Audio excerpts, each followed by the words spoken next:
EcoSquad, c'est une aventure immersive et coopérative. C'est-à-dire qu'on a voulu transporter les gens dans ce qui nous faisait vibrer, des univers fantastiques, et les mettre en emprise directe avec ça.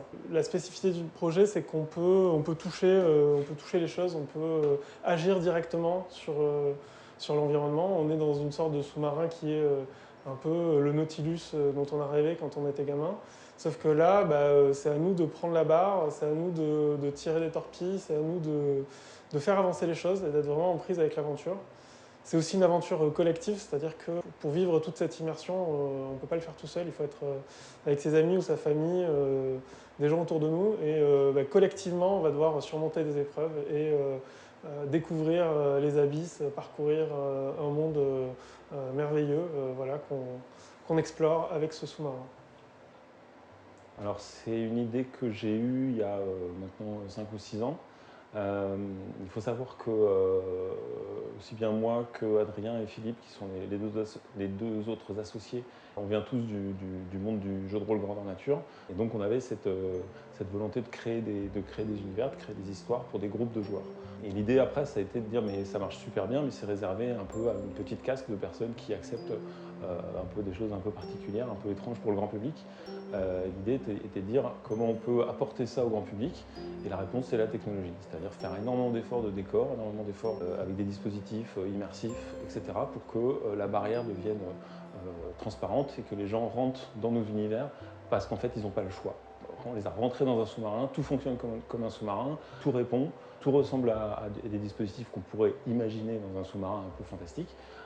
Donc il n'y a aucune barrière et ils sont projetés dans notre univers et après ils vivent des aventures.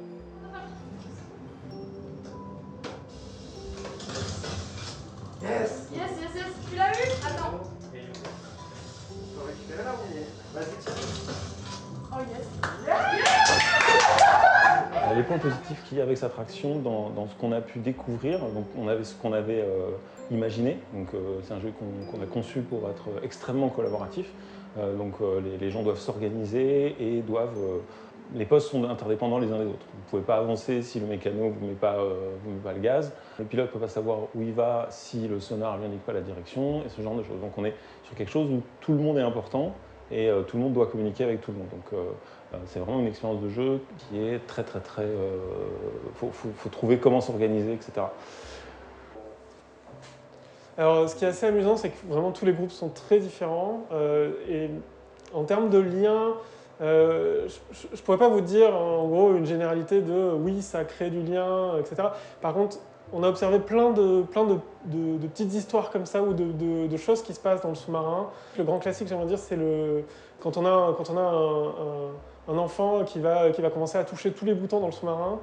Et qui va oser justement toucher à tous les boutons, là où ses parents peut-être vont être très précautionneux, vont pas vouloir faire de bêtises, vont être très en retrait, mais finalement il va y avoir une communication entre ces deux personnes puisque l'enfant va oser toucher à tout et donc va oser essayer, se tromper, puis réussir finalement à manipuler les choses, là où les adultes vont peut-être un petit peu mieux comprendre la globalité de la mission, la globalité de l'aventure, mais ont toujours un petit peu peur pour ne pas faire de bêtises finalement, parce qu'on leur donne les clés d'un sous-marin, c'est un petit peu impressionnant. Et finalement, l'échange se fait très très bien avec le gamin qui va dire « Regarde, ça marche comme ça, quand on appuie là, ça fait ça, etc. » Et l'adulte qui va beaucoup plus être « On doit aller par là, regarde, etc. etc. » Et puis ce mélange se fait vachement bien. Mais des exemples comme ça, en fait, il y en a des centaines. On a vécu beaucoup quand on a observé les parties. Chaque partie est différente.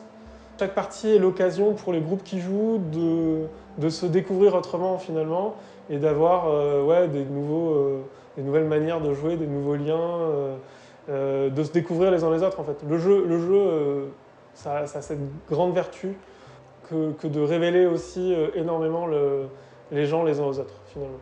EcoSquad est particulièrement bien adapté pour ça parce qu'on est obligé de coopérer dans EcoSquad. C'est-à-dire qu'on ne peut rien faire tout seul. Il faut que les gens travaillent ensemble. S'ils ne travaillent pas ensemble, ça ne marche pas, ça n'avance pas. À gauche, à gauche, à gauche. Stop, arrête-toi. Super. Oula, ah mais c'est super. Ah mais ça attaque. Merde! Qu'est-ce qu'il y a?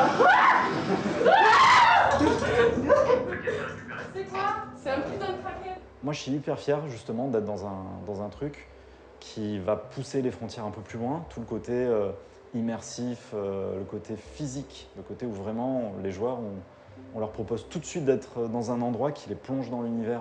Moi, c'est en plus un des trucs qui me plaît beaucoup dans le jeu. C'est quelque chose que j'aimerais vraiment pousser en avant. La VR m'y avait déjà un petit peu fait penser dans les expériences de VR que j'ai pu avoir et que j'ai pu développer. Le fait qu'on mette un casque et que d'un seul coup on soit au cœur de l'action, je trouvais ça super. Et là, on est vraiment en train de pousser le truc encore plus loin en disant t'as pas à mettre de casque, tu es dans l'action tout de suite, attrape des boutons, pousse des leviers, cours dans le sous-marin, retourne-toi et observe tout ce que tu peux faire autour de toi. Ça, moi, je trouve ça vraiment, vraiment hyper intéressant.